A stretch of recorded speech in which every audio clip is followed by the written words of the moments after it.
वो राजा जो थे थोड़े प्रजा से ज्यादा तालमेल नहीं रहता था उनका। हाँ, बड़ा अजीब स्वभाव के थे वो राजा।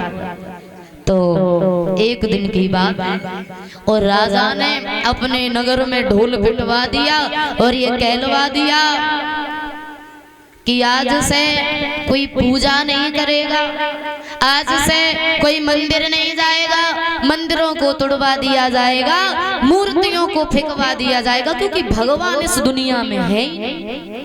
और जैसे ही कहा तो सभी लोग बहुत परेशान हो गए। और राजा ने अपनी प्रजा से एक सवाल और कर दिया। राज दरबार लगा हुआ है, सारे गांव के लोग आ गए। तो राजा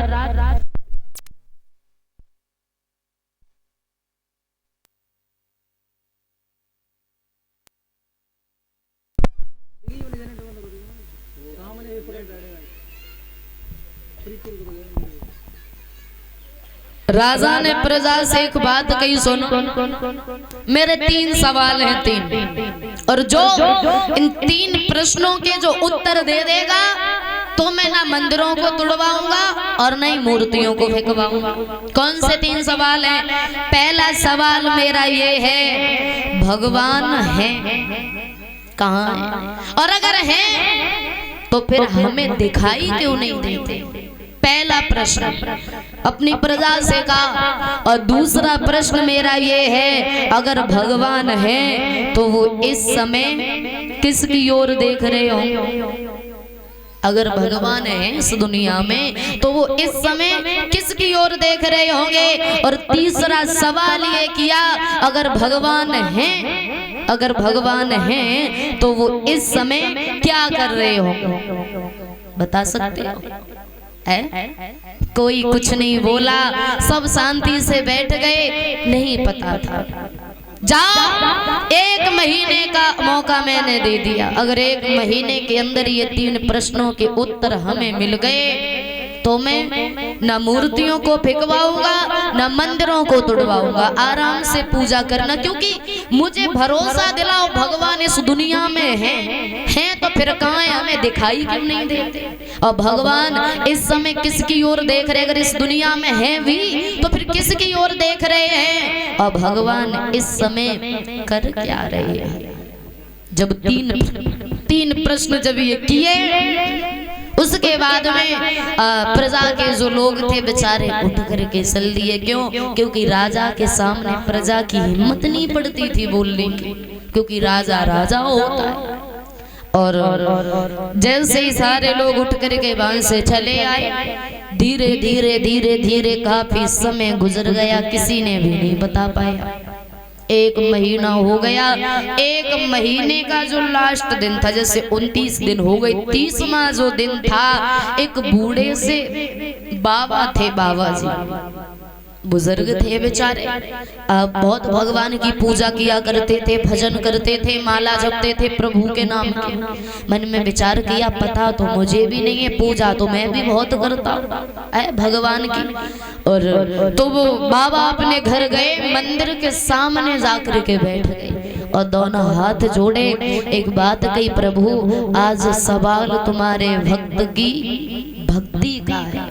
अगर मैंने तुम्हारी भक्ति अपने मन से की है तो तुम इस दुष्ट राजा से कैसे भी करके हमारी सारे गांव के लोगों को बचा लो महाराज, वरना ये दुष्ट राजा जो है ना किसी को भी नहीं रहने देगा। मंदिरों को तुड़वा देगा, मूर्तियों को फेंकवा देगा, और मंदिरों को तुड़वा दिया फिर हम पूजा कहाँ करेंगे? पूजा करने से भी मना कर रहा है। काफी देर हो गई, ऐसी बातें कर रहे थे प्रभु से, आंखों में आंसू थे, तेजी तेजी से बातें कर रहे थे भगवान से। तो जो बुजुर्ग बाबा जी थे ना, उनकी एक बेटी और रहती थी घर में। वो बेटी पास में आई, और जब बेटी पास में आई तो पूछ लिया, क्या बात है पिताजी, आप रो रहे हो? पूजा कर रहे हो या फिर माला जप रहे हो या फिर रो रहे हो? बाबा बोले, बेटा नहीं पूजा कर रहा हूँ, नहीं माला जप रहा हूँ, बस भगवान से प्रार्थना कर रहा हूँ। कैसी प्रार्थना, क्या हम जान सकते हैं इस बात को? बोले बिल्कुल बेटा, जो अपने राजा है ना महाराज। बोले हाँ पिताजी। उन्होंने कुछ दिन पहले यानी 1 महीने पहले 29 दिन पहले नगर में ढोल पिटवाया था और एक बात कही थी कि मैं इन मंदिरों को तुड़वा दूंगा, मूर्तियों को फेंकवा दूंगा, से कोई पूजा नहीं करेगा, कोई यज्ञ नहीं करेगा, क्योंकि भगवान है ही नहीं। और अगर भगवान है तो फिर कहाँ है, अगर है तो फिर मुझे दिखाई क्यों नहीं देते। पहला सवाल ये किया था। और बेटा दूसरा सवाल ये किया था, अगर भगवान है तो वो इस समय किसकी ओर देख रहे हो।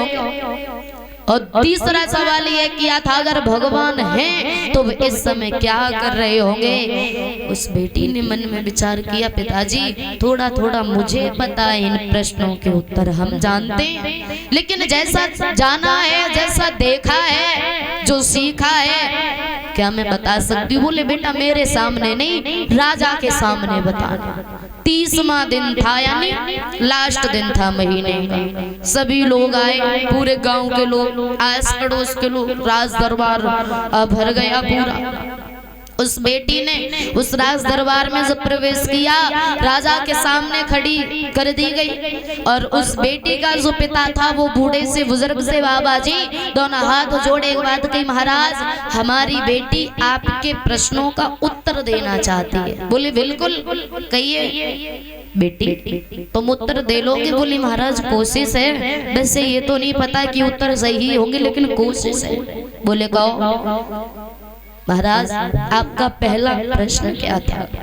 राजा बोला मेरा पहला प्रश्न ये था, भगवान कहाँ है, और अगर हैं तो फिर हमें दिखाई क्यों नहीं दे रहे। तुम्हें दिखाई दिए? बोले बताओ, पहला प्रश्न है ये मेरा। लड़की खड़ी रही थोड़ी देर तक, फिर एक बात कही महाराज। बोले हाँ कि आपके दरबार में एक चीज मिलेगी। बोले बिल्कुल। दूध मिलेगा क्या? राजा बोले बिल्कुल। तो ऐसा करो दूध मंगाओ, मुझे दूध पीने के बाद ही तब मैं इस प्रश्न का उत्तर दूंगी तुम्हें। दूध मंगाया गया एक सोने के बर्तन में। अब भैया राजा था, बहुत बड़ा सा बर्तन था, उसमें दूध मंगाया गया। लो बेटा जितना पीना हो पी लो। सामने रख दिया। और जब उस बेटी के सामने उस दूध के बर्तन को जब रखा तो वो लड़की उस दूध का जो पात्र था उसमें अपना हाथ डाल दिया और अपने हाथ को ऐसे चलाने लगी। राजा ने मन में विचार किया शायद पागल तो नहीं। बोले क्या हुआ बेटी, क्या ढूंढ रही है इसमें? उस बेटी ने जवाब दिया, राजन मैं इस दूध में मक्खन ढूंढ रही हूँ। मक्खन? अरे पागल लड़की, मक्खन ऐसे थोड़ी नहीं मिलेगा। कहाँ है? इस दूध में छिपा हुआ है। कैसे निकलता है? बड़ा मेहनत करनी पड़ती है।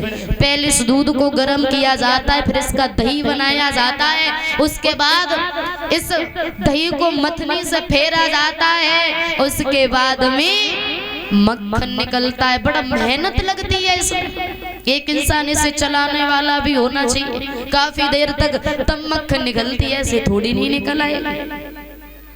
लड़की ने जवाब दिया, महाराज क्या आपको इसमें मक्खन दिखाई दे रही है? राजा ने उछल के देखा। बोले नहीं।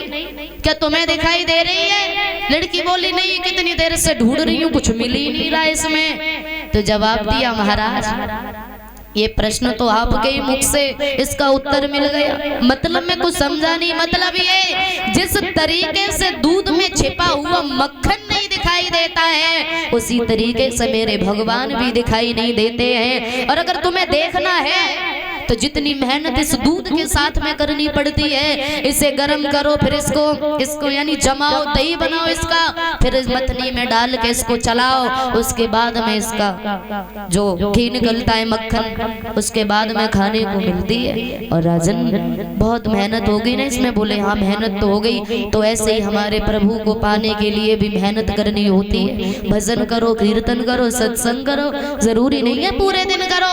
महीने में अगर एक बार तुम्हारे पड़ोस में सत्संग या कीर्तन होते हैं तो ज्यादा नहीं है, घंटे के लिए चले जाओ, वो भी बहुत है। भगवान ये नहीं कहते कि तुम यानी पूरे दिन मेरे नाम की रटन लगाए रहो, नहीं। सच्चे मन से भगवान का नाम ले लो जब फुर्सत मिले तब। और महाराज कुछ समझ में आया क्या? मेरा उत्तर ठीक है? राजा चुप हो गया, बोला बेटा उत्तर तो तुम्हारा मैं सहमत हूँ, उत्तर तो तुम्हारा ठीक है, कोई बात नहीं, अभी मेरे 2 प्रश्न और हैं, यानी घमंड फिर भी नीचा नहीं, मेरे 2 प्रश्न और हैं। दूसरा प्रश्न क्या था आपका?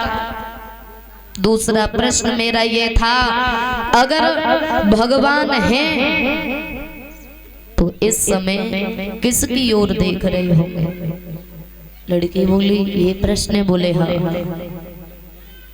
थोड़ी देर तक शांत खड़ी रही, फिर एक बात की महाराज कि हाँ कि आपके दरबार में मोमबत्ती मिलेगी क्या? राजा बोला बिल्कुल। मंत्री से कहा मोमबत्ती मंगाई। उस लड़की ने अपने हाथ में मोमबत्ती को उठाया, माचिस ली और उस मोमबत्ती को जब जलाया तो वो मोमबत्ती एक अंधेरी सी जगह में रख दी उसने सामने, और राजा से एक बात कही, राजन क्या बता सकते उस मोमबत्ती की रोशनी किधर जा रही है? राजा बोला बेटा ये तो चारों तरफ है इसकी रोशनी। लड़की बोली ऐसे ही समझ लो, अगर मेरा भगवान बैठा है तो भगवान भी चारों तरफ देख रहा है, एक ही तरफ नहीं देखता है। ये सोचो कि मेरी तरफ देख रहा है। आपने कहा ना अगर भगवान है तो इस समय किसकी ओर देख रहे हैं? तो मेरे प्रभु हर समय सबकी ओर देखते हैं, उनके लिए सब बालक उनके एक समान है। राजन बोला वाह बेटा मैं सहमत हूँ, आपका उत्तर ये भी ठीक है। और तीसरा प्रश्न मेरा ये है, अगर भगवान है तो वो इस समय क्या कर रहे होंगे? लड़की बोली ये तो कठिन लग रहा है, बोले बताओ। लड़की बोली कोशिश करूंगी महाराज, शायद ये भी ठीक ही निकले। तो लड़की ने एक बात कही, महाराज आपका प्रश्न ये है, अगर भगवान है इस दुनिया में तो वो इस समय क्या कर रहे होंगे? बैठे होंगे, जग रहे होंगे, सो रहे होंगे, चल रहे होंगे, क्या कर रहे होंगे? तो लड़की ने एक बात कही, महाराज एक बात कहें तुमसे? बोले हाँ बिल्कुल कहो। मैंने आपके 2 प्रश्नों का उत्तर दे दिया, 2 प्रश्नों का उत्तर दे दिया, इतनी सारी बातें बता दी तुम्हें। और जो अच्छी शिक्षा देता है वो कौन होता है? बोले गुरु। तो मैं तुम्हारी कौन हुई? राजा बोला गुरु। तो गुरु का सम्मान किया जाता है, यूं धरती पे खड़ा नहीं किया जाता है, गुरु को राज सिंहासन पे बिठाया जाता है। राजा बोला तुम्हारे कहने का मतलब मैं अपना सिंहासन दे दूं? लड़की बोली वो तो नहीं कह रही, वो तुम्हारी श्रद्धा है, वैसे मैं तुम्हारी गुरु हुई। क्यों? क्योंकि मैंने तुम्हारे 2 प्रश्नों का उत्तर दे दिया, जो तुम्हें भी नहीं पता था वो मैंने बता दिया, तो मैं तुम्हारी रिश्ते में गुरु हुई ना। तो महाराज बोले बिल्कुल बिल्कुल आई। अब राजा जमीन पे खड़ा हो गया, लड़की सिंहासन पे बैठ गई। और एक बात और कही कि महाराज बोले हाँ कि जो राज सिंहासन पर बैठता है वो कौन होता है? बोले राजा। और मुकुट किसके सिर पे लगाया जाता है? बोले राजा के। तो ये मुकुट भी हमें दे दो ना, तुम्हारे सिर पे शोभा नहीं दे रहा है। राजा ने मुकुट उतारा, लड़की को दे दिया। लड़की बोली अब बताइए दोबारा से क्या प्रश्न था?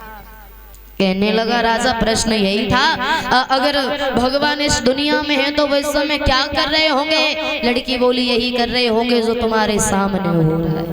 मतलब मुझे देख रहे हो, आज से पहले कभी सिंहासन देखा भी नहीं था, मेरे प्रभु ने आज मुझे राजगद्दी दिला दी, मैं रानी बन गई, मैं राजा बन गई इस राजगद्दी की। और जो तुम राजा थे ना वो तुम एक आम जनता के लोग बन गए। बोलो कैसा लगा?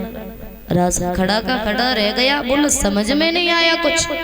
बोले तुमने यही तो कहा था अगर प्रभु है तो इस दुनिया में अभी क्या कर रहे होंगे? बोले यही कर रहे होंगे मुझ जैसे गरीब की सहायता, और तुम जैसे घमंडी राजा का घमंड दूर कर रहे हो।